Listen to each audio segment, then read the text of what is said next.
I figured I'd do another live stream. Have fun doing this sometimes. Just why not throw it out there? So the big thing I wanted to talk about tonight, because we actually got accepted to go do some additional training, and pretty much what I wanted to say was, if you get the chance to do any training or any additional training, whether I'm talking about right now weapons training, and if you get a chance to do any type of training, it's always a good thing. It's always great to have. You can never get enough training. Any kind of training. It doesn't matter what it is. Right now, it's a little bit hard to afford some of the training, but it's trying to stick a little side job and save up for anything that you can possibly learn. So even if you're going to learn, well, I know right now here I still have not been able to do any Brazilian Jiu-Jitsu, no judo, the boxing's closed, the kickboxing, everything's just closed right now, so you don't get a chance to do that. But the weapons training is still open, and probably because it's outside or whatever, and probably because some people just don't care. So I'm going to be getting a little bit more professional training, and I'm working along with my buddy Jason, who's always on with me, and we're getting all our certifications to end up becoming instructors at some point. We've come a long way since we started this channel. In the beginning, it was just like, I did a lot of fighting stuff, and so that was something that we could put up. And he's like straight from the backwoods, so he had done a bunch of survival stuff. So we're like, okay, we'll incorporate some of that. And then slowly over time, it started turning into kind of like a prepper style thing slash survivalist, I guess. And I guess that's kind of where we came up with the name and everything. We had changed it a while back, but I just think that if you have the opportunity to get proficient with a weapon, it might be a lot different than what everybody else does. Like, yeah, man, I'm all set. Yeah. Once again, here I'm gonna talk about food, but I got 6 months worth of food. Hold on, we got Jason right there. What does it say? You can at least read books, medical preparedness. That's a cheap education. Yup. Now, without taking a course, but taking a course is better. It's true. You can learn a lot just right here from YouTube. I mean, there's so many drills that people put up for different. There's solo drills for Brazilian Jiu-Jitsu you can find on YouTube. There's boxing drills you can find on YouTube. There's a million things you could find, but it is a little bit different when you're right there with someone and you're accountable for every shot. It's not just like when we're off shooting for fun or whatever. No, everything has to be perfect. I say perfect, but there's no real perfect, but everything's got to be a certain way, and you've got to meet the standards and qualify for whatever certification you're going for. And we're going to be starting mostly, I've done some rifle now, and we're going to be doing some more rifle, a few more courses over the next couple months, and eventually end up becoming certified and probably putting up at some point. I'm not saying it's going to be right away, but at some point we'll probably end up starting to train people with at least rifles for the time being. I've gone pretty much the rifle path just because I feel like handguns, yes, everybody's got them. A lot of people carry them. I just feel like, we send our military off to war with, yes, sometimes they have a handgun, but they always have like a rifle. You wouldn't just send them with just a pistol off to war. There you go, buddy. No, you send them with a rifle. So that was one of the main things. Plus, I really like shooting the rifle. I really like shooting like my AR pistol. That thing's just real fun. It's like a little mini AR or something like that, because it's a pistol. And I'm like a little mini dude, so I'm just kind of like, yeah, this thing's perfect size, It's almost perfect. I should probably end up setting up an SBR at some point, like a full butt stock on the back of a AR style pistol, SBR or something like that. And I think that would probably actually be perfect for me. But I'm just saying, get proficient with what you have. Whether you live in a communist state like I used to in New York, over there are some weapons. The capacity difference are very much different. I got a buddy over there, and he even said that I've got a few buddies over there, but a couple better friends, shall I say, that I talk to a little bit more often. He said when everything switched over to, they could only have 7 rounds in the magazines. Like his AK, they had to take the pistol grip off. I don't. He said, they're scary or something, so they had to take them off over there. It's ridiculous. But whatever you do have, get as good as you can with it, even if it's like we had said before. We're out shooting the 22s, ammo shortage. We're gonna go shoot the 22s, and we got a lot of practice that day. Found little quirks and kinks in a couple of different weapons and how they shot better, and just knowing exactly what you have and being able to use it as good as you possibly can. If you can get as quick as you possibly can with it, get used to reloads with it, get used to moving, cover, just anything you end up doing with it, become good with it. If you live somewhere where you can't have it, and there we go. I was messing with this thing. So look, all you got is a box cutter. So you're gonna keep practicing with the box cutter because you don't have enough money for a knife. I don't know what to tell you. I was just sitting there, cut something open with it earlier. I was like, okay, cool. There's a box cutter. Good example. But if that's all you had, you might want to try to get as good as possible with that box cutter because, what are you gonna do if that's all you have, or if you don't even have that and you have nothing but yourself? Get good with your hands.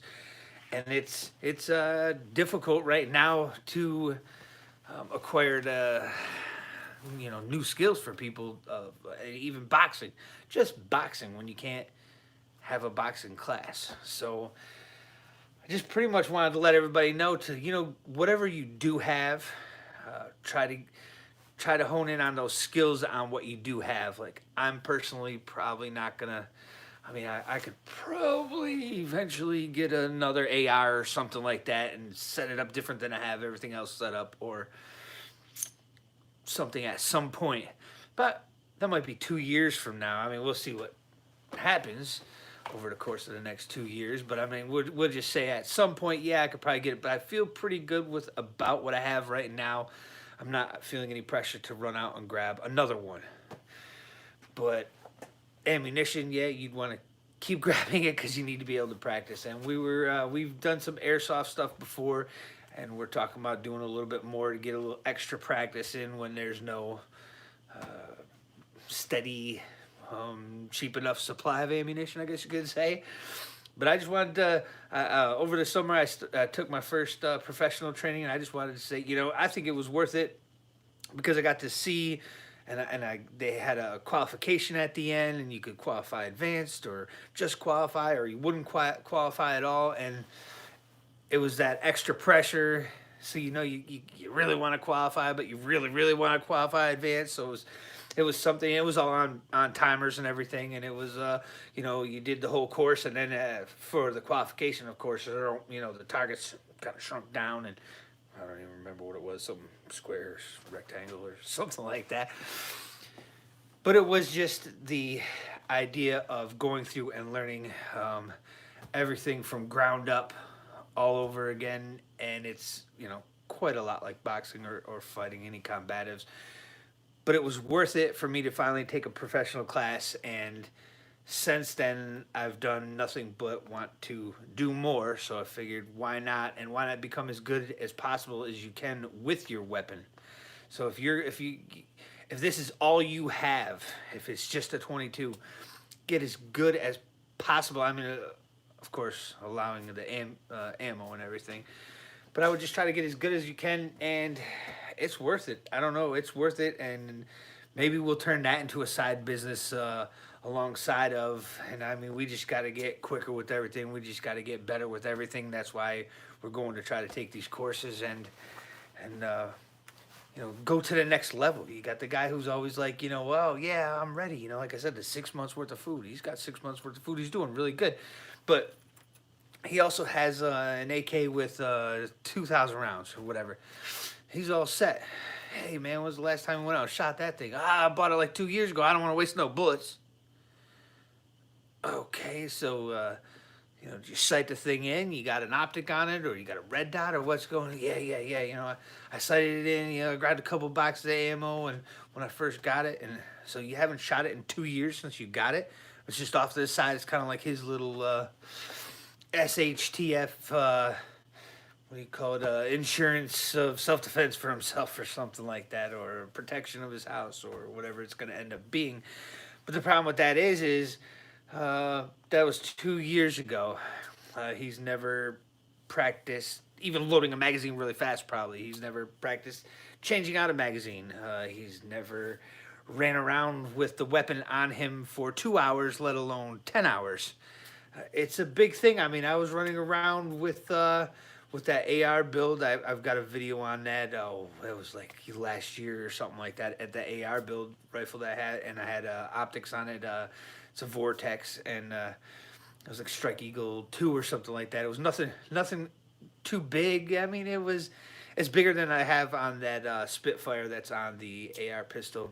Spitfire, I think that's what it's called. But anyways, it's a little bit bigger than that, but there's a big difference when you get out and it's 8 in the morning and your stuff is slung to you and you've got a rig on, and now you're going from 8 in the morning until who knows. Red bearded one. What about Aki Jiu Jitsu? Hey, what's going on, Gooch? I know who that is. What about Aki Jiu Jitsu? Yeah, but they don't let us practice nothing, man. We can't go anywhere indoors right now.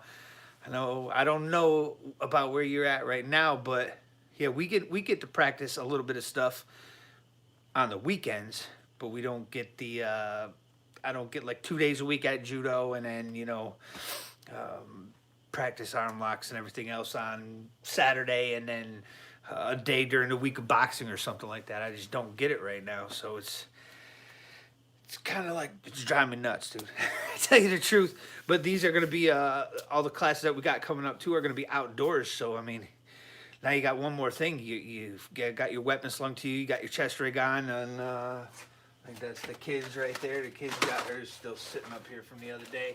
She had some kids over, so she didn't want to, like, I don't want to leave everything right in my room with the kids running around. So, like, she's got 6 mags loaded up, and it's, what is it, about a half a pound a piece. So you got 3 pounds, but that's on you. Your weapon's on you. It might only be a 6-pound weapon. But if you start at 8 in the morning and you're done at 9 at night, which is about what I did for the last one, it doesn't get any lighter. It was like 105 or something with the heat index that day. And it's all situations that people don't even, I mean, you got that guy who bought that AK, and he left it off to the side for 2 years, never shot it. Same thing, I mean, a lot of people just pull their rifles out there. We were just talking about this earlier. A lot of people just pull their rifles out, sight them in right before deer season, and then got to think of police, military. Oh no, I hit something there. Police, military, and others that are training. And he's as good at better than them. Yeah, you need to be as good as, yeah, at least. I mean, you might as well. The courses that we did take, the very first one that I did take through the MDFI there, that was MCOLs, and that had police. We had some firemen there. We had a pile of ex-military there that was just trying to get certified and trying to go up a step, because like a lot of them told me, like, in the military, yeah, they're good at teaching you how to kill, go, but they weren't good at teaching you how to shoot. So they might have had a belt fed whatever and mowed the spot down, but they didn't have that, I don't know, here's how you stand. Here's how you press out. Here's how you reduce your recoil with the pivot. Here's how you do your mag. They didn't have a direct course of action of how they do it. Like, you're going to box. What are you going to do? You're going to stand like this, and we're going to go like this? No, you're supposed to be tucked in. You're supposed to be ready to fight. Your chin's down, your eyes open, your stomach's tight, hands are up, knees are bent. You're ready to move. There's a way of doing things. You don't just hop in a boxing ring. I mean, even with 54-year-old Mike Tyson thinking, oh, yeah, I could box, but you never done it before. It's one of those kind of things. But, yeah, I guess that's it. I just wanted to say, get good at whatever you've got, even with the ammo being limited. Look at this, man, 2 days in a row. Another Coca-Cola, didn't have any Dr. Pepper.